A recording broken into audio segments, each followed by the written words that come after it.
Hello everyone, Remy here from Capital Homes Realty, and this is Real Talk, and this is a Real Talk rant, and it's probably no secret what we're going to be talking about today, or who we're going to be talking about today, Mrs. Kathleen Wynne and your lovely new municipal land transfer tax.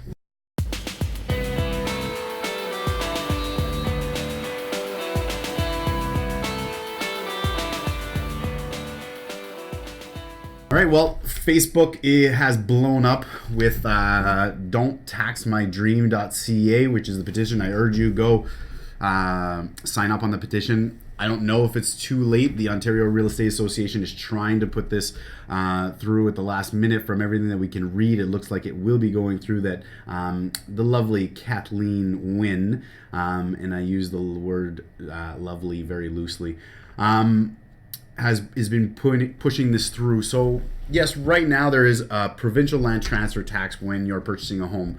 The land transfer tax on the municipal side exists in Toronto, and I'm gonna give you some bad news, and then I'm gonna give you some good news. Well, good news for anybody in Ottawa, anyways, how it's gonna affect us. The bad news is if this tax does come through, the average homeowner would have to bring to closing, say here in Ottawa, on the average house price, you'd be looking at about $3,700 that you need to bring to closing. So you've got your 5% down, you've got your provincial land transfer tax, now your municipal land transfer tax.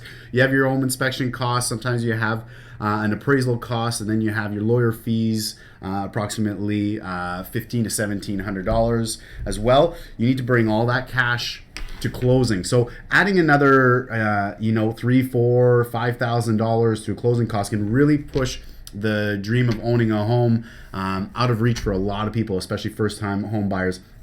When they introduced the municipal land transfer tax in Toronto, Mrs. Verge from the Ontario Real Estate Association estimated 38,000 less transactions have occurred because of the implementation of the municipal land transfer tax, which means those transactions never happen. That results into an average of $190 million that the province didn't get because they've introduced or gave Toronto the power to implement this municipal land transfer tax.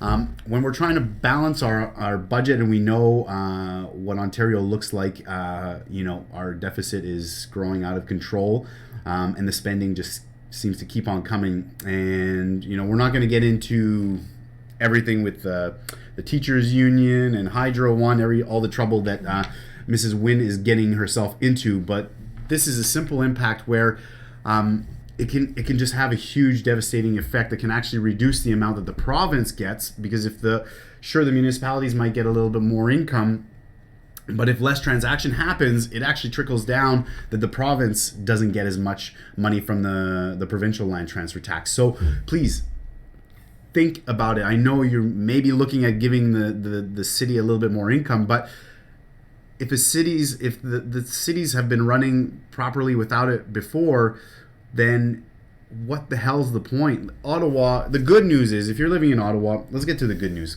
because I hate Kathleen Wynne. I hate talking about her as well. The good news is, let's talk about a man that I love. He's probably, I've met him, a great mayor, Jim Watson, says he doesn't need the tax. Ottawa brings in about $3.1 billion of revenue through property taxes and other streams of revenue.